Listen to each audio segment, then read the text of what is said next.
நல்ல தேங்காய் எண்ணெயை தினந்தோறும் தடவி வந்தாலே தினந்தோறும் தடவி வர வேண்டும், அதுவும் காலையில் எழுந்தவுடன். இந்த முயல் ரத்தம், இந்த புறா ரத்தம், இன்னும் சில ரத்தங்களெல்லாம் சொல்கிறார்கள். அவைகளையெல்லாம் பயன்படுத்தினால் முடி வளரும் என்று சொல்வது, கருங்காலி மாலையை கழுத்தில் போட்டுக்கொண்டால் கொட்டு என்று பணம் கொட்டும் என்று சொல்கிறார்களே, அதை போன்றதுதான். சாத்தியமே இல்லாத ஒரு விஷயத்தை சாத்தியப்படுத்த முடியும் என்று நினைக்காதீர்கள்.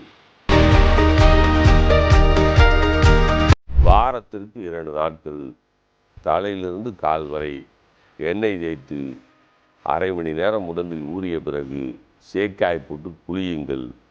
முடி உதிராது.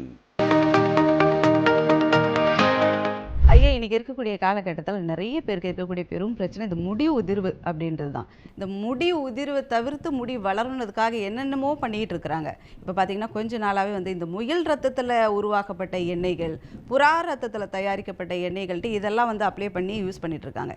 இது நல்லதா? முதல்ல உடம்புக்கே நல்லதா? முடி வளருமா? சாத்தியக்கூறுகள் என்ன? அதை பற்றி சொல்லுங்கள். நல்ல கேள்வி. புறா ரத்தத்தில் எண்ணெய் செய்வது, புறா ரத்தத்தை என்ன பண்ணுவாங்க, நல்லெண்ணெயிலையோ இல்லை தேங்காய் எண்ணெயிலையோ கலந்து எண்ணெய் கொதிக்க வச்சு செய்வாங்க. அல்லது முயல் ரத்தம், முயலை வளர்க்கிறார்கள். காட்டு முயல்களை பிடிக்கக்கூடாது, தடை செய்யப்பட்டது. காட்டு புறாக்களையும் பிடிக்கக்கூடாது, தடை செய்யப்பட்டது. புறாக்களையும் வளர்க்கிறார்கள்.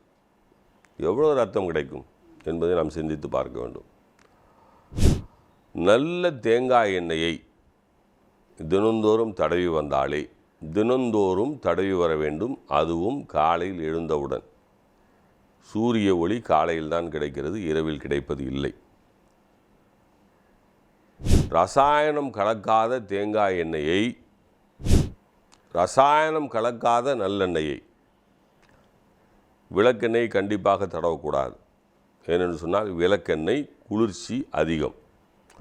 தினந்தோறும் விளக்கெண்ணெய் தடவினால் சன்னி வந்துவிடும், தலைவலி அதிகமாகிவிடும், சைனஸ் அதிகமாகிவிடும். அதற்கு ஒரு மாத்திரை சாப்பிட வேண்டியது இருக்கும், மருந்து சாப்பிட வேண்டியது இருக்கும். கடைசியில் ஆபத்தான நிலைக்கு கூட போய் நின்றுவிடும். விளக்கெண்ணெயில் தலைக்கு குளிப்பார்கள், அதுவும் தவறு. விளக்கெண்ணெயில் தலைக்கு குளிப்பார்கள், அதுவும் தவறு. நீங்கள் கேட்ட கேள்விக்கே வருகிறேன். நிறைய விளம்பரங்கள் வருது. அமேசான் காட்டுகளிலிருந்து பறிக்கப்பட்ட மூலிகையில் செய்யப்பட்ட ஹேர் ஆயில் 4500 ரூபாய்.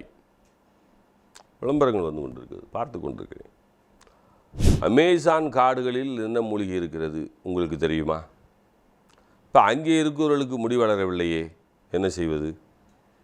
இதெல்லாம் நீங்கள் சிந்தித்து பார்க்க வேண்டும். இந்த முயல் ரத்தம், இந்த புறா ரத்தம், இன்னும் சில ரத்தங்களெல்லாம் சொல்கிறார்கள். அவைகளையெல்லாம் பயன்படுத்தினால் முடி வளரும் என்று சொல்வது, கருங்காலி மாலையை கழுத்தில் போட்டுக்கொண்டால் கொட்டு என்று பணம் கொட்டும் என்று சொல்கிறார்களே, அதை போன்றது தான், வேறொன்றுமே இல்லை. இப்பொழுது ருத்ராட்சம் முதலில் இருந்தது.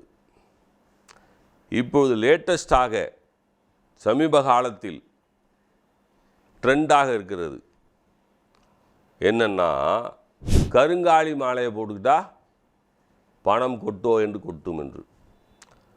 இப்போ கருங்காலி மரம் இருக்கிறதே காடுகளில், சிலர் தோட்டங்களில் இருக்கிறதே, அங்கே பணம் என்று கொட்ட வேண்டுமே, கொட்டவில்லையே.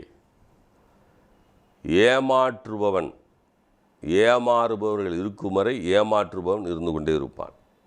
அதுபோலத்தான் இந்த முயல் ரத்தத்தில் முடிமுளைப்பதும் புறா ரத்தத்தில் முடிமுளைப்பதும். இதையெல்லாம் தயவு செய்து சொல்லுகிறேன், பகுத்தறிவு கொண்டு பாருங்கள். சாத்தியமே இல்லாத ஒரு விஷயத்தை சாத்தியப்படுத்த முடியும் என்று நினைக்காதீர்கள். உங்களுக்கு முடி வளர வேண்டும் என்று சொன்னால் நல்ல தேங்காய் எண்ணெயை தினந்தோறும் தடவி கொண்டு போங்கள். வாரத்திற்கு 2 நாட்கள் தலையிலிருந்து கால் வரை எண்ணெய் தேய்த்து அரை மணி நேரம் உடம்பில் ஊறிய பிறகு சேக்காய் போட்டு குளியுங்கள். முடி உதிராது, முடி வளரும், இளநரை மாறும். நன்றி.